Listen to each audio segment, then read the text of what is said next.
The Morning Drive podcast from Double T 97.3 is presented by Cantex Roofing and Construction. I'm Mike Hebert, owner of Cantex Roofing and Construction. Every day is game day, and we'll get it right when it comes to your roofing, construction, windows, and mirrors. Call Cantex Roofing and Construction today. Together, we are one serving you. Hey, good morning, and welcome to a Tuesday edition of the Morning Drive with Jeff McGuire, who's in for Jamie Lent, and Brennan Riker, who's in for Jeff McGuire. I'm Chuck Heinz. It's great to have you with us today on what they call Boxing Day, the day after Christmas. So if you have to effort it today, we are interested in your thoughts and comments, even if you don't, on the Yates Flooring Center chat line. We come to you from the First United Bank Studios in downtown Lubbock, and look forward to hearing from you today on the Visual Edge IT hotline. That number is 806-771-0973.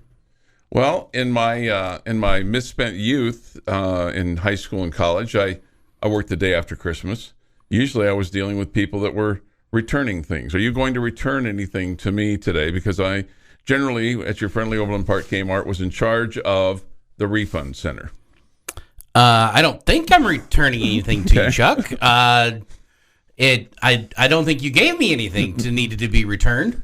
So I set you up for that. So you did. You hit that over the wall. I'm just I'm sitting here thinking, no, we didn't do gifts this year, which it's partially my fault too, because I didn't get anybody a gift either. But no, Christmas was good, so you got to keep all of your gifts this year. You get to keep all of your gifts. I was wondering on my way in this morning how that works now. Does the UPS guy, does the Amazon truck guy, does the FedEx guy, do they come to your house and pick up the broken toys or the clothes that don't fit, or the wonky thing that just whether it's a laptop or electronic game or the missing screw from a bicycle? Do they come by and pick those things up and take them back to the spot? Well, most of the games now are just a digital copy, so you just download it and then you get your money back directly from them. Mm-hmm. So you don't have to worry about sending that back. Clothes. I'm not one to order clothes online. I am right there with you. And God bless the people that can, because I don't trust my size enough in different manufacturers to do that. Mine is fluctuating. Yeah, it's not even that it's like. One, there's one group of shirts that I have to get like one size bigger because they're cut small. Right. And there's one group of size, and almost everybody else is a different size. It's just safer for me to try it on first before I buy it for everyone involved. Right. But if you can order clothes online and you don't have to worry about sending them back, God bless you, because I can't. I'm more of a shop, in the store kind of guy, and I like to exchange pleasantries with people, and that way, we've heard that about you before. If it has to go back, it has to go back. But yeah, no, that's what I did. That's what I did in the 80s, the early 80s and the late 70s. Is I was the refund guy. We had a refund center set up at your friendly Overland Park Kmart, and basically people would come in droves, complaining about something. And the last 2 years that I did it, I had this attitude of, we're just going to give you your money back. And I would I would call up to the cash cage, I need some more cash. I bet they love you. Well, it's you probably got more customers in the long run by doing that. Yes. It's about making people happy. I mean, especially if something that they bought wasn't working, or if it was the wrong size, or it just for whatever reason it could not be fixed. So it's like bigger fish to fry on the day after Christmas. Make them happy. Make them happy. So at any rate, somebody says this today: returns take place at the pack and mail. I guess so. You go back, you take your boxes back to the pack and mail. Red Raider 2 Guns asked me if I got any coal in my stocking. Did not. No sticks in my stocking either. Sticks? Sticks is kind of a Texas thing. Sticks in your stocking? Sticks in your Never. stocking? Okay. Haven't heard, I can't say I've heard that one before. Okay. Yeah, I've been in, let's see. Yeah, been in Texas for a very long, and I don't remember ever hearing about sticks in my Have you spent stocking. any Christmases outside the great state? By outside of the great state, we visited grandparents in Tennessee and Chicago and during Christmas time. Or during Christmas time, but Christmas we Day? lived in Texas Texas, so the whole time. All right, Yeah. sticks and stocking, and then I think one time because they didn't want the cold to mess up the white stockings that my mother-in-law made for everybody. My father-in-law got like either sticks or like fake snowballs in his fake bad snowballs. Did you get any pots? Pots? Well, if we're going to talk about sticks, we got to talk about pots, right? Right. You're right. That's the rule. Taylor Potts and Steven Sheffield. Sheffield, right. No, did not get any pots.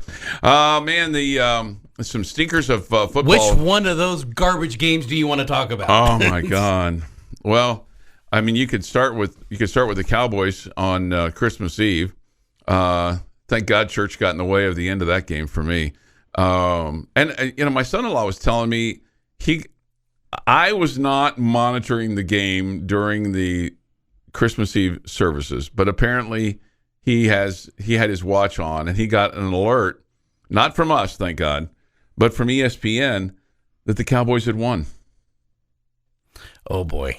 Yeah. He got an alert. Yeah, no. He got an alert that the Cowboys had won. And when we got home and I was like, man, the Cowboys, he goes, what do you mean? I go, they lost. He goes, yeah. He goes, I got an alert that said they won. I go, well, they lost.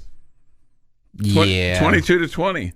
So they kind of stunk it up down in South Florida in Miami Gardens. The Chiefs really stunk it up yesterday. For the first time in his career, they're gonna have to go on the road in the playoffs, which a lot of teams have gone on the road in the playoffs and won playoff games and eventually gone on to Super Bowls. But this certainly doesn't feel like a Super Bowl team right now. You almost wonder if they're even going to win the division. The Chiefs, the way they looked yesterday. I still think they're my pick to win the division. It's going to be a lot closer than what we all thought it was going to be at the beginning of the year for sure. But yeah, it's going to be a tie, and they knew that going into the week with the way the Ravens have been playing. That the home field advantage throughout was going to be tough to get. Yeah, I can't believe how much the offense has fallen off for the Kansas City Chiefs. Oh, no question. And it's not Pat and it's not Kelsey. It's literally everyone else. But it's the offensive line that is completely broken down. And we talked about that all season long here with Texas Tech. The offensive line, can they protect the quarterback? They did a great job, I think, in the run game. But you talk about a wide receiver group that needs a lot of help and an infusion. You can say that the Chiefs are right there with them. They fall yesterday in the early game, 20-14 to the Raiders. All right, we'll get to that. We'll talk about the Cowboys, talk about the teams that are really in contention in the NFL. Is the AFC better than the NFC now? We thought it was a few weeks ago. Maybe it isn't today. We'll get to all that this morning and your thoughts and comments, too, on the Yates Flooring Center chat line. This is The Morning Drive on Lubbock Sports Station, Double T 97.3 and Double T 97.3.com. Good morning. The Morning Drive podcast from Double T 97.3 is presented by Cantex Roofing and Construction. On The Morning Drive with Jeff McGuire and Brendan Riker. I'm Chuck Heinz. Take your thoughts, comments today on the Yates Flooring Center chat line. Go to the Double T 97.3 mobile app. It's presented by Happy State Bank, and you can weigh in on things. Just looking at my junk mail and my phone. I know this is a scam, and you'll know this is a scam when I tell you who it came from. Lowe's is claiming that I have a late payment due. Okay, you should reply to them as soon as you find your screwdriver in the garage. Then they can worry about the payment. Right. I couldn't tell you the last time I was in there. Okay, and whenever I'm in there, I'm generally lost, and and I get frustrated because I see all these people that have the ability to do it yourself, and I do not have that ability to do it myself. Yeah. My problem is I have the ability. I don't have the location or the tools to do it. And a prime example of that happened this weekend that took like a week to get done technically. The water pump on my truck needed to get changed out. Oh, nice. The thermostat on my truck needed to get changed out. And the heater cord needed to be completely blown out. Oh, man. So that all the crud and everything that had been in there over the course of time could get out so that the heater would work in my truck. And the water pump, the thermostat's like $20-$30, something like that. The water pump's like another $50. It was $700 by the time we got said and done to get all of that fixed. Yeah. A water pump is basically 4 bolts and a gasket. Like, we're talking diggy, it's off and you're done. Yeah. And I wouldn't even, it could be 3 bolts. Right there on front of it's in the front of the engine block. But I don't have the right tools to get to it in a safe manner, or the garage to work on something like this where I could go back and forth on something and safely catch all of the coolant that's in the radiator so that it doesn't go down a drain and kill a dog somewhere, because I'd feel really bad about that. Yeah. Like, that's some of my biggest issues. I'm like, I know what this actually costs to do, and I know how much of a pain in the neck this isn't to do, but the joys of living in an apartment, folks. Let me just tell you. That was your frustration. But let me tell you something about the heater in the truck now. Whew. It works. Oh, we could cook in there. Okay. Well, that's good. You needed it this morning. 30 degrees this morning in Lubbock. It did help having a defroster and then having to pull over every 5 minutes and scrape off the window. Yes. Yes. So if you're going out this morning and you have to go to work, the little surprise that I had this morning was there was frost on my windshield, and thankfully when I opened my trunk, it was right there, the scraper. So do keep that in mind. A little man helping man this morning. By the way, the traffic on the Marcia Sharp this morning was extremely light. You'd say that, and while the traffic was light on the Marcia Sharp, I think the loop was extremely busy. Really? When I got up this morning, because all I heard was sirens. Okay. Like, all I heard was sirens, starting at about 3:30. Okay. And while hearing sirens for a short period of time over there isn't like unheard of, it was like constant sirens this morning. And like, I even was like, maybe I should get going a little bit early in case I've got to find a new way to work this morning. Yeah. Like, it was that kind of event apparently somewhere near my apartment complex, but fortunately on the way in, it was just me and the road. So you don't have to worry about it. I think today, the day after Christmas and the day after the 4th of July, and maybe the day after Memorial Day, those 3 days are the 3 hardest days to go to work. I think to me, the 5th of July seems to be a little bit more effort than a day like today. But, today, this whole week is all kind of messed up because it's just, it's hard to get any business done the week between Christmas and Thanksgiving. Christmas and New Year's, I'm sorry. Well, yeah, because it's the end of the year. Yeah. No one's doing any, no one's selling any advertising this week. No one's buying any advertising this week. Watch your tongue there. I mean, there's still expectation. The expectations are one thing, but like from a practical standpoint. I mean, just general business, or just generally, people kind of, their brains kind of take a little bit of a hiatus, even if they're we're under the first. Even if they're punching the clock. All right, so going back to football yesterday. Do we have to? Man alive. Because there's not a good one to talk about. For as bad as the Chiefs played, I mean, they served up. Patrick Mahomes served up 14 points to the Raiders in 7 seconds.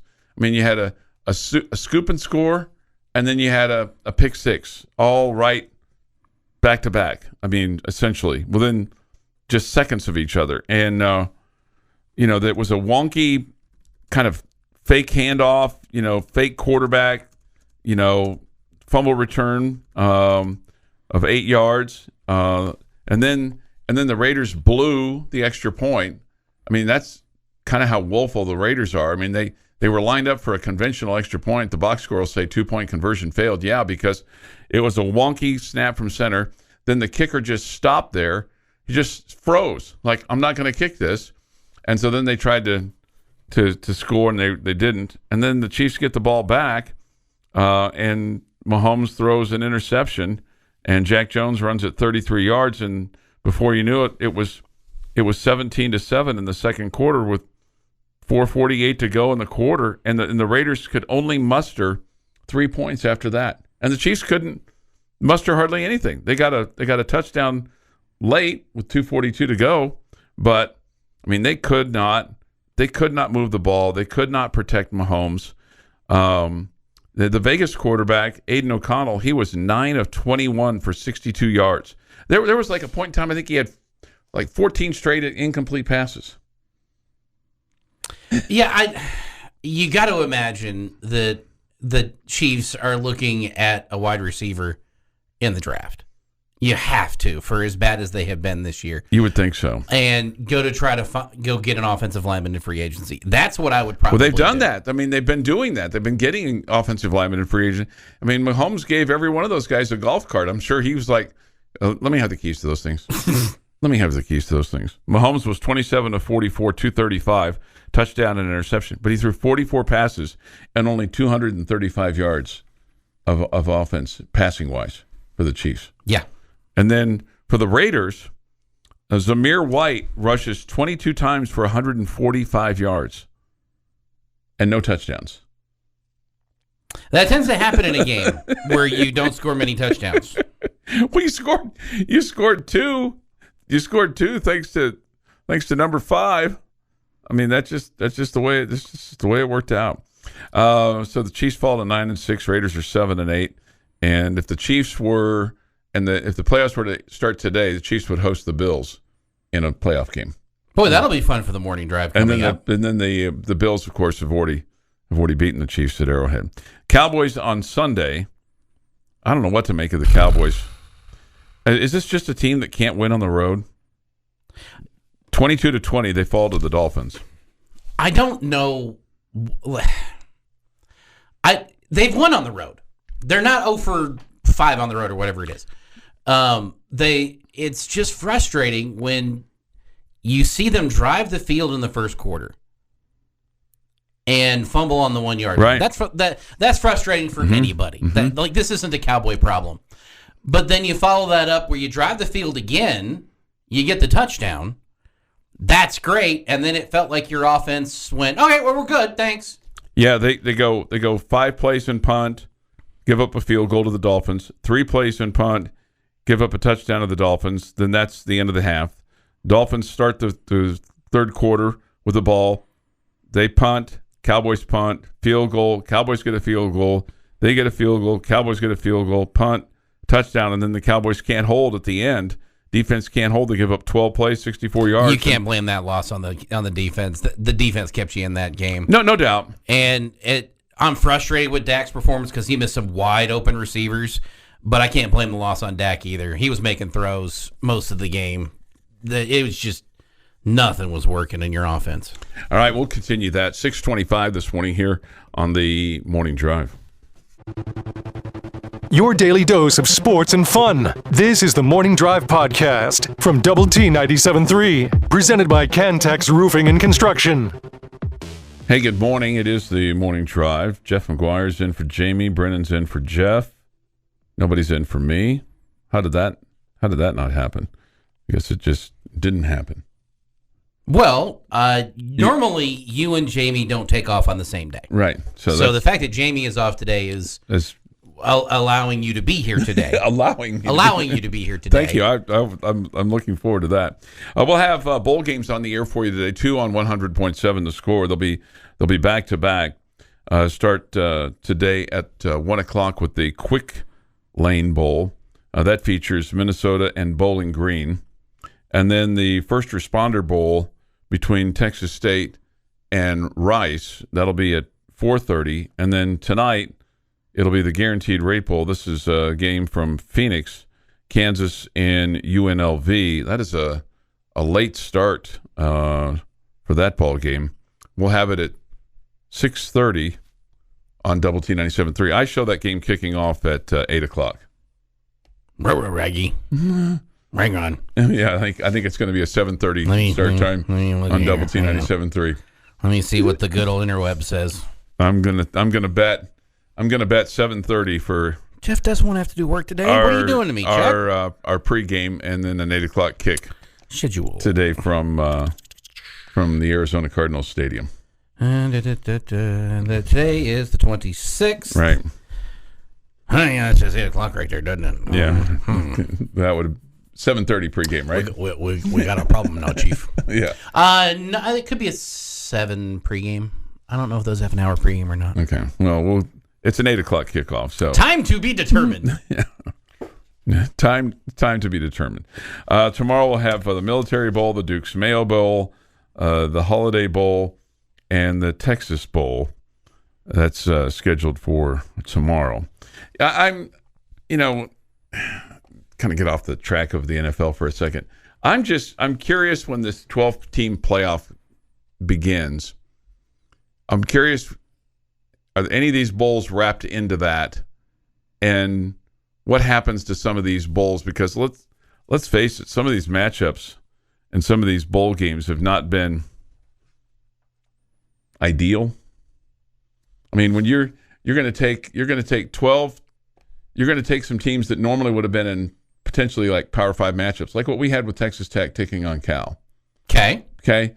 You're going to have less and less of those because of the 12-team playoff. Unless they wrap some of these bowls like name the bowl. Name the next tier bowls after the New Year's Six. Is whatever those would be. Some of that I think is going to get wrapped in. Although we heard the stories from Shreveport about conditions at the bowl game and like what conditions? Like the how the press box was set up and the lack of internet connection and no heat anywhere. We heard that on the broadcast pretty much the whole time that those guys were freezing in there. That I'm finding it harder and harder to worry about the sanctity of the bowl games. Oh yeah, no, and I was that way to begin with, so I have yet to see evidence that I should care. I have no issue with them being roped in, and I'm not anti-bowl game, but I'll watch 5 bowl games this year. I watched the one that Tech was involved in, and I'm going to watch the 3 college football playoff ones because those are the ones that matter. That's 4. I guess that is 4. Well, 3.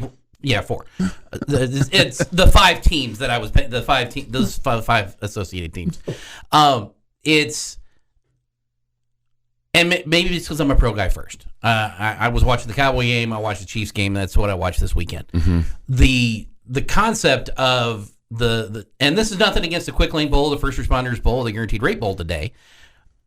I don't care who wins the game. Yeah. And I don't have any skin in the game. And I have no issue with people that didn't want to watch the Independence Bowl because they didn't care if Cal or Tech won. Right. I completely get it. But if you can't take care of your facility enough to host a bowl game, then I don't really care if you have a bowl game. Yeah, it's not even so much the facility. It's also these bowl games have always been glorified exhibition games. But sure.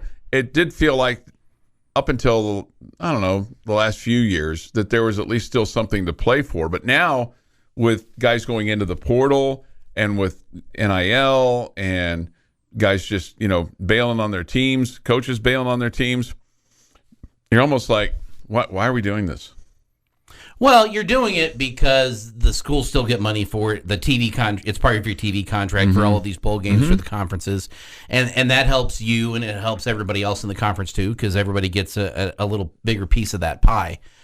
And I have no issue with playing the exhibition games, but the keeping them at the holier than thou, we have to protect these bowl games kind of concept. Yeah, I'm out.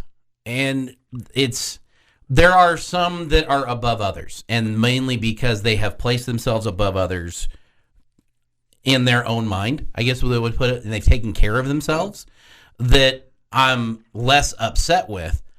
But you could take away 30 bowl games, and I don't know that anybody, well, I guess there's only 35 or so. You could take away 10 bowl games. I don't know that anybody would notice. Yeah, no, I think you're right. I think you could take away the Myrtle Beach Bowl, the Celebration Bowl, the New Orleans Bowl, the Cure Bowl, the New Mexico Bowl, especially the LA Bowl. You could take away the Frisco Bowl, the Boca Raton Bowl, the Gasparilla Bowl, the Birmingham Bowl, the Camilla Bowl, the Armed Forces Bowl. We should probably keep that one.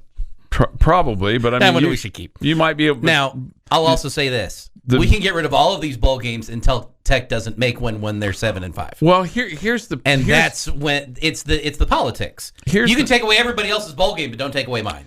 Right, but here's my point on this: is you could take away these bowl games or take away these names or take away these dates or whatever, and you could replace it very easily with a 16-team playoff, and instead of the 12. And then you'd have 30. You could have, you could even do more than that if you wanted to. This whole business of, like, I still have a problem with Florida State not being in the college football playoff, when they specifically state it's because of an injured quarterback, when all we hear all year long is when somebody gets injured, next man up, next man up, next man up. That's why we have 125 guys on a roster. That's why we have 55 guys on a pro roster, because you are allowed to step up and elevate your play as a team. So I don't know. I think you're going to but the problem is ESPN owns these bowls, and they Ding, ding, ding, ding, ding, and ding. they use this as content for this time of year. Congratulations, Chuck just hit it on the head. But there is a point where the viewership will drop off as much as the fan participation has dropped off. This is the Morning Drive Podcast from Double T 97.3, presented by Cantex Roofing and Construction. Next, technically, Jamie's question of the day. Time now for Jamie's question of the day, brought to you by someone not named Jamie. All right, Chuck, Brennan, and our fine listening audience. We haven't discussed this yet today because they've been off, but Red Raider basketball, Lady Raider basketball question coming your way. This is a 2-part question, All right, but it's the same question for both parts. So I've tried to make this a little bit easy for everybody. Okay.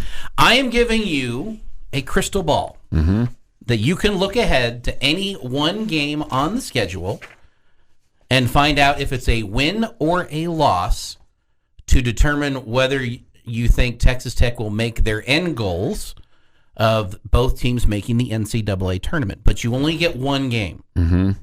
What game for the men and what game for the women would you peer into the future to know if they won or lost to make the tournament? Okay. So, your home game, this is a home game, right? It can be home or away. Whichever game you want to peek into the future and peel the curtain back to see if they win that game to know if they made the tournament or not. Okay, you'll play home and away against Texas.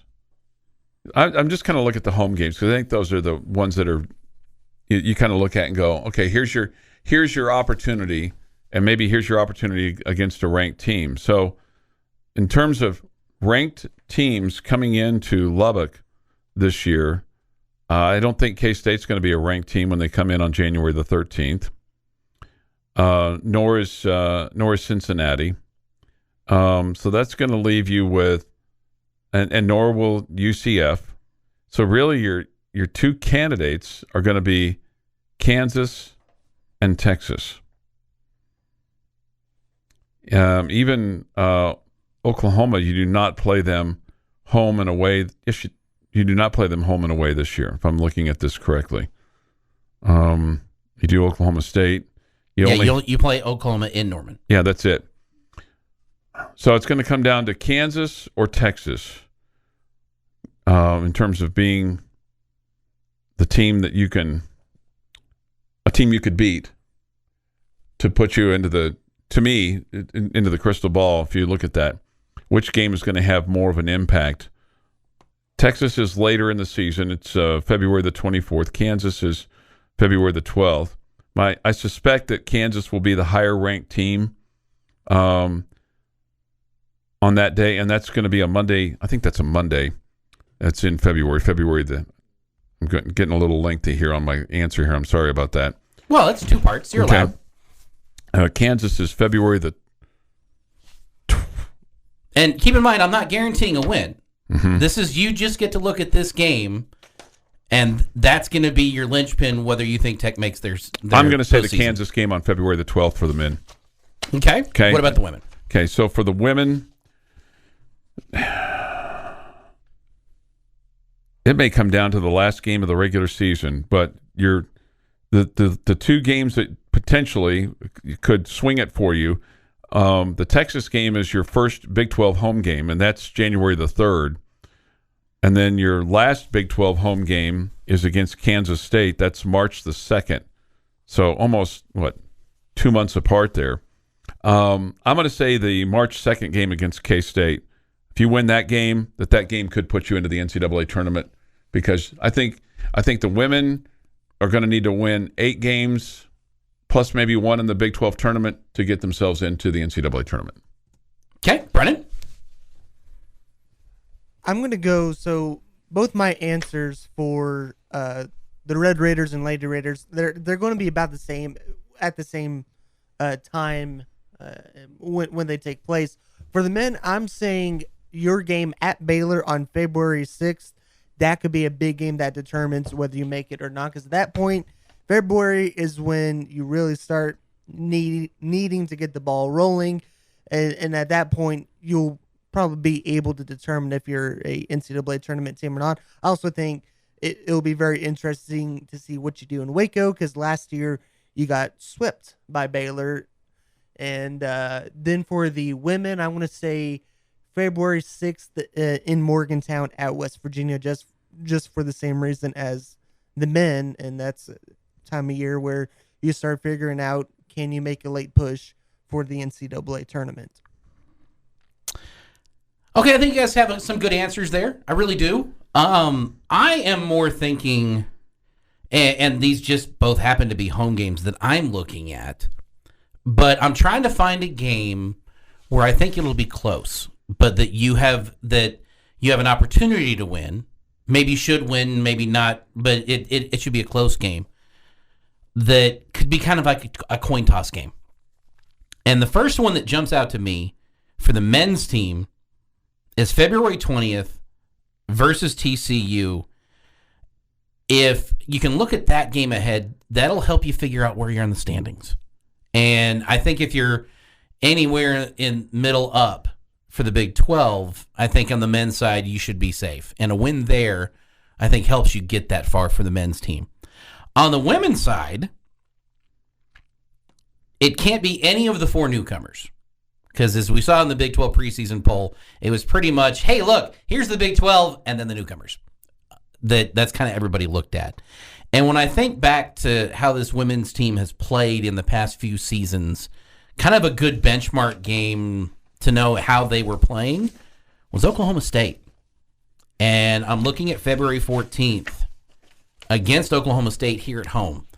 Win that game, and that makes me feel a little bit better about the rest of your schedule to kind of figure out where you're sitting.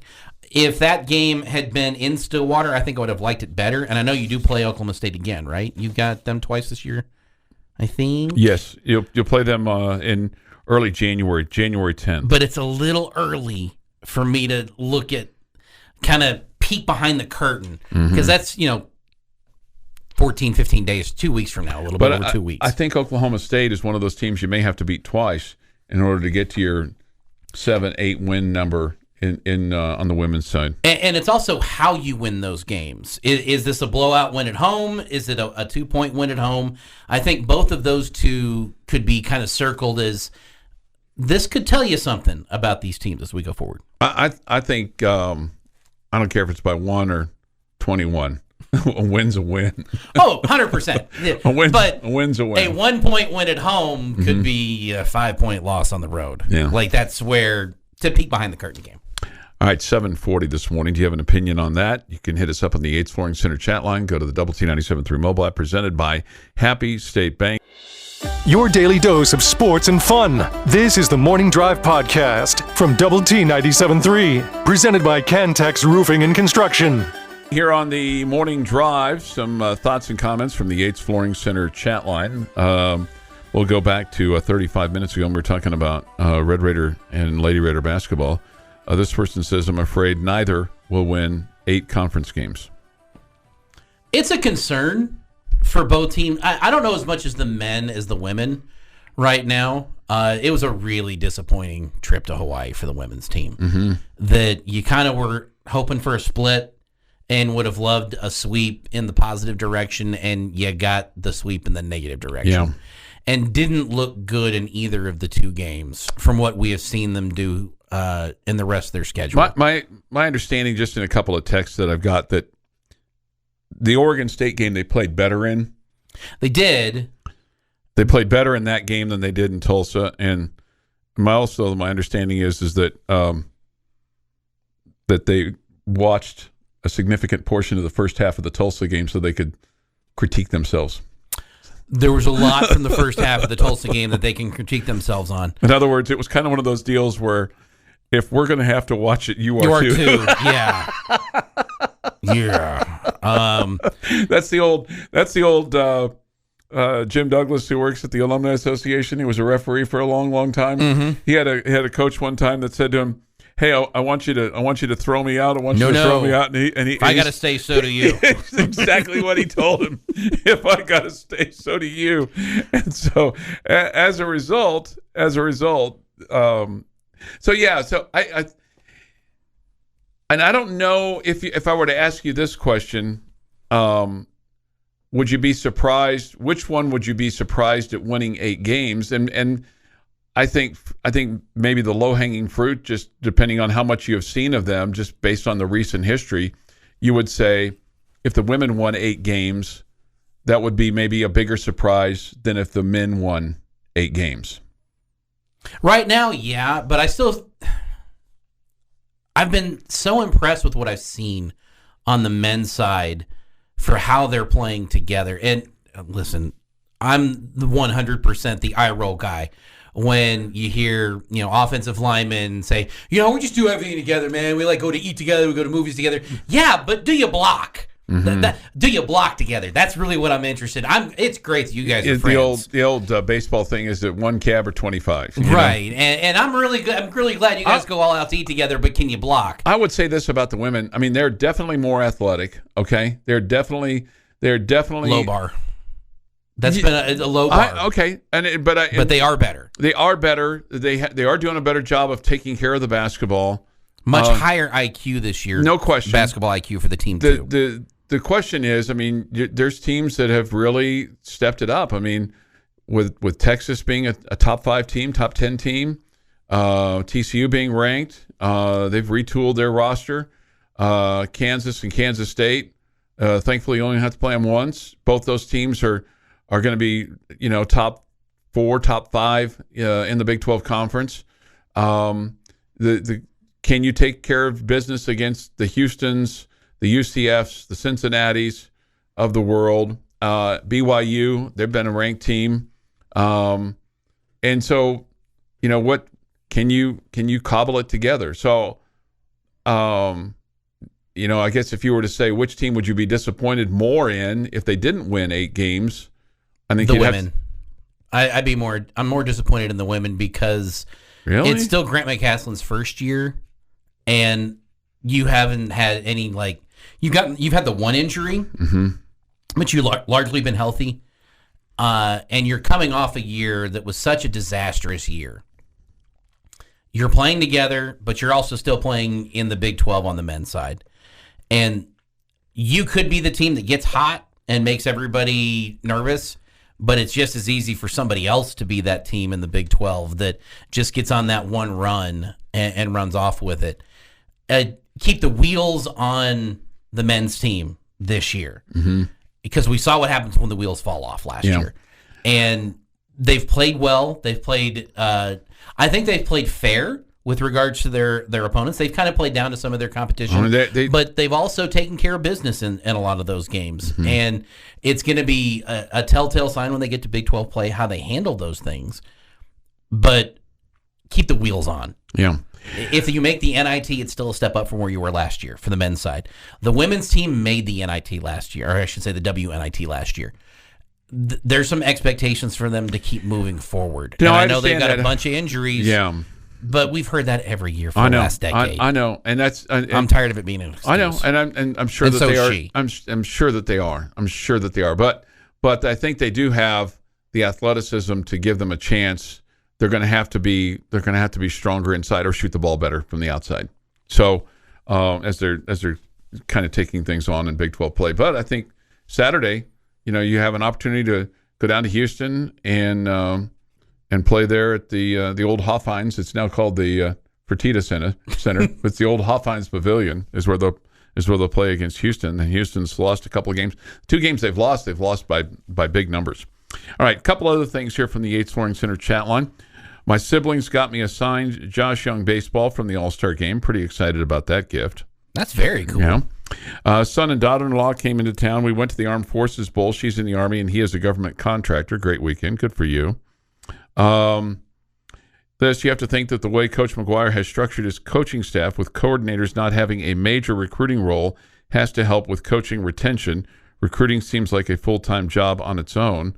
I would agree with that. I don't know how much you would say to those guys that they aren't recruiting. I think there's been a huge investment in recruiting with, the different guys that they've added on staff, but still, I mean, your assistant coaches are going to have to be the ones that go out there, and your coordinators to develop those relationships or utilize the relationships that Coach McGuire has. And of course, Zach Kitley has his own relationships too, in terms of how long he's been, coaching in the state of Texas. So, but maybe the daily grind stuff that goes with some of those things, like just everything that goes into it.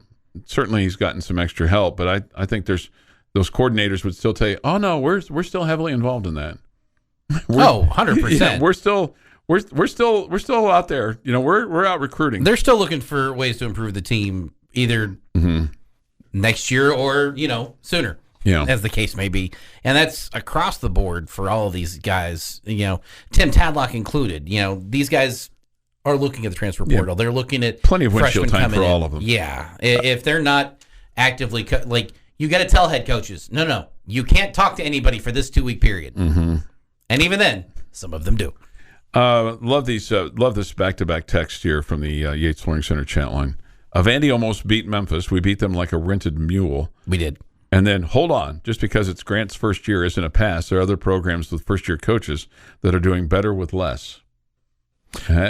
That's fair too. It is, and I'm not. When I say a pass, have a pulse in the Big 12, because you didn't have one for most of the season last year. From year to year, Grant McCasland is not going to get fired at the end of this year. No. Don't let the wheels fall off and continue building your program. And for the most part, he's done that. I walked into this year going, okay, let's win a big. Go back to Billy Clyde's first year. Let's win a game in the Big 12. And we're moving in the right direction from where we started, and they have played basketball like a basketball team.